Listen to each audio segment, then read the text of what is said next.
भिखारी भैया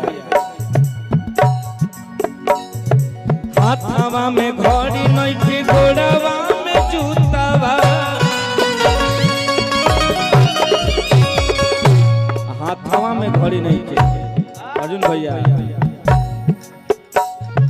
हाथवा में घड़ी नइखे गोड़वा में जूतावा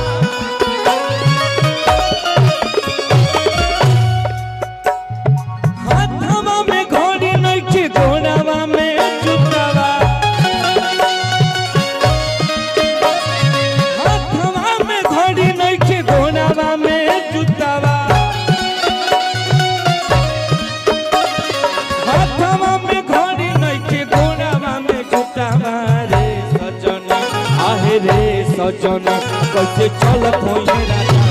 हे सजन ये बात काला काटा बारे सजन